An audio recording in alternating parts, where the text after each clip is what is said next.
First off, thank you for watching my video.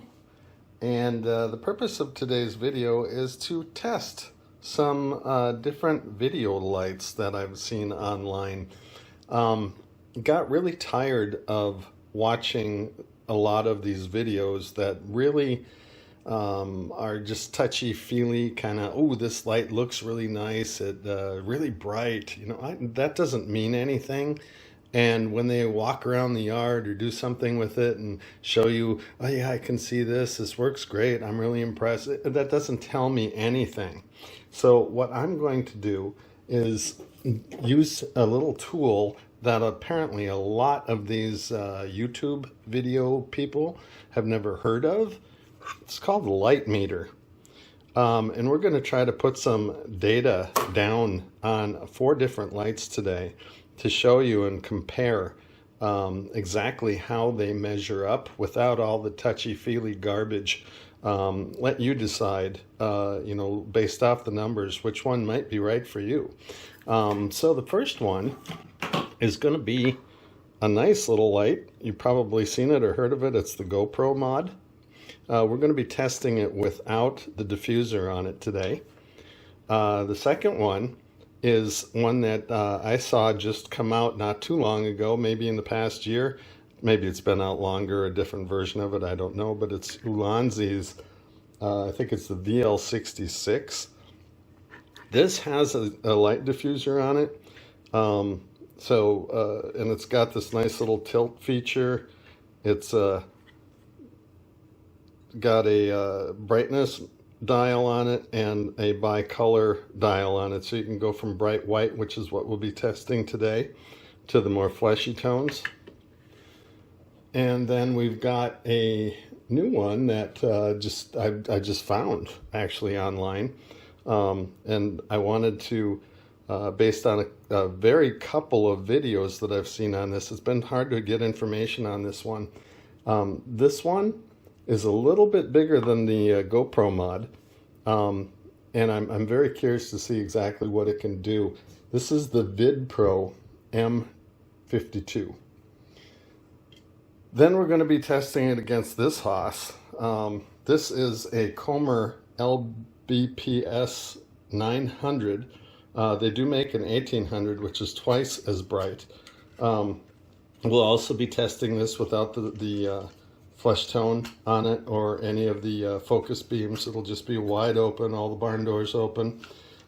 This one uses a Sony battery, and it mounts up on the mount that I'll be using on the tripod with my phone here for this video. So let's go ahead and move into test mode.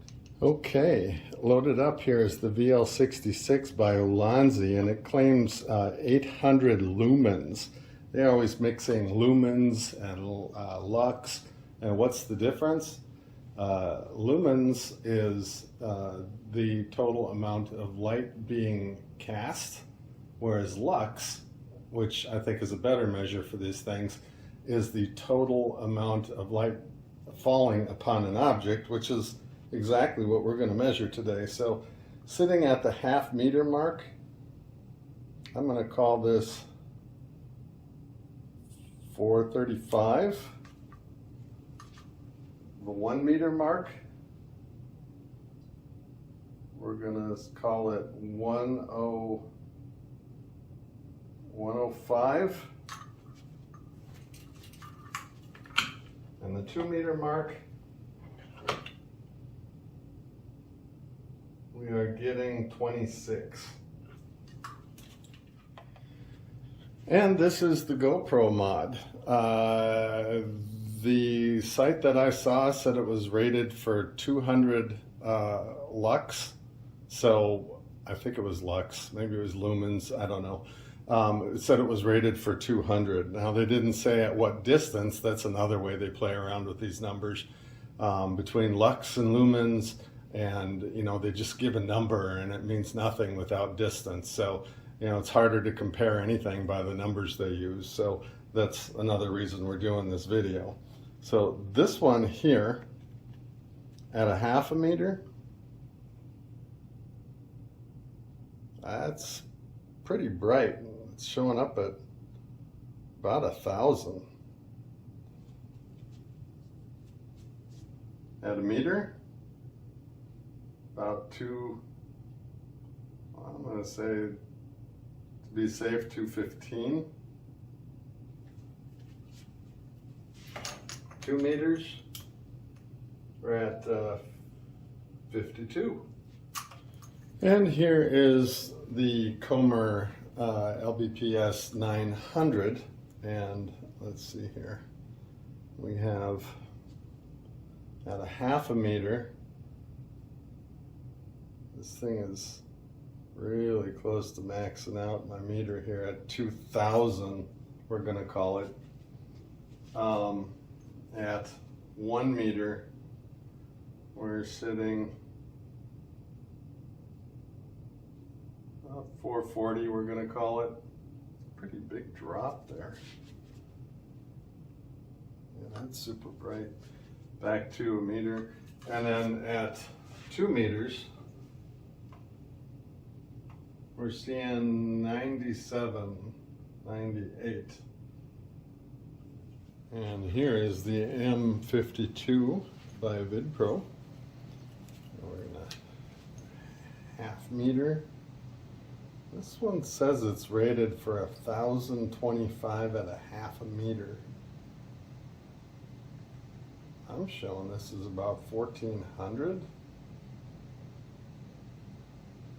That's impressive.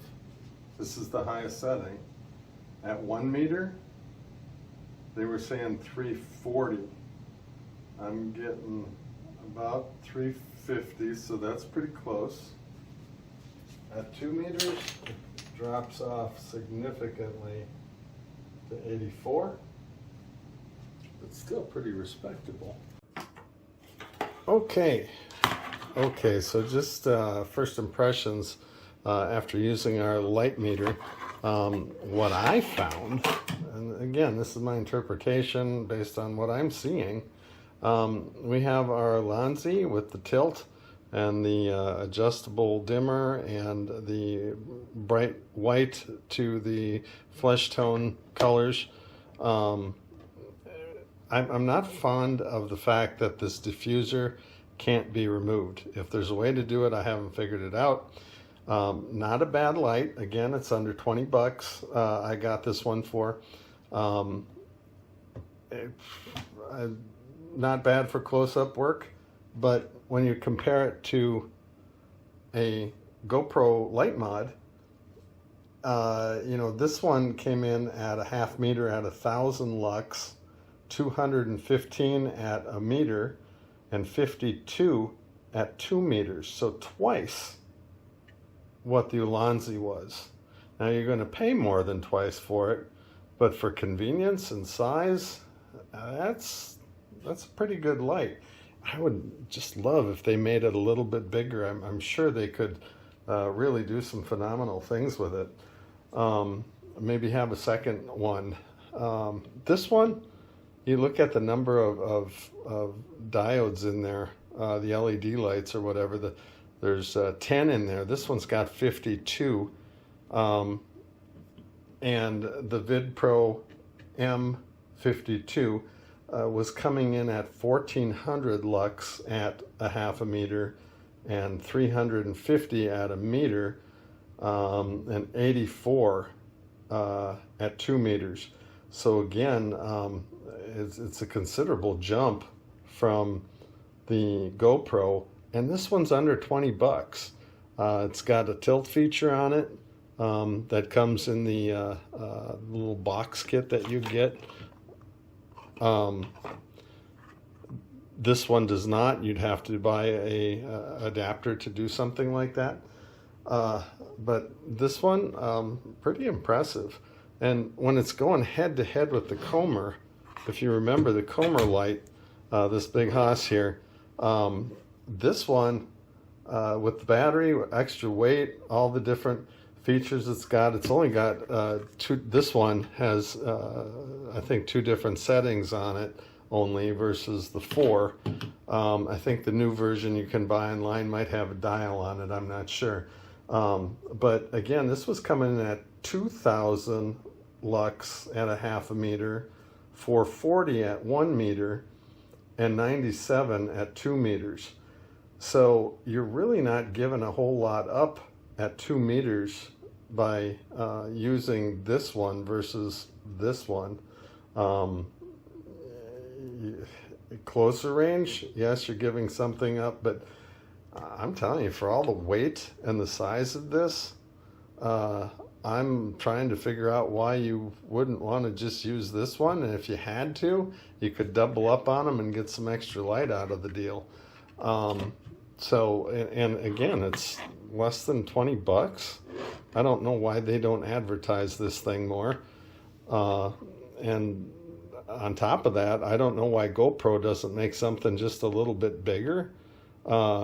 Because certainly this is, when you're using a GoPro, this isn't that god-awful to work with. Having the bigger one of those things, I can imagine twice the light. But I'm not impressed with this. Maybe for close-up work, it wouldn't be bad. These two, I think, are going to take care of most of my my needs. The Comer light, spendy little bugger. I think I paid over $100 for it, and that was several years ago. I know they still make them. You're probably up around 140 or 150 now. I'm not sure. But anyways, hope you enjoyed the video.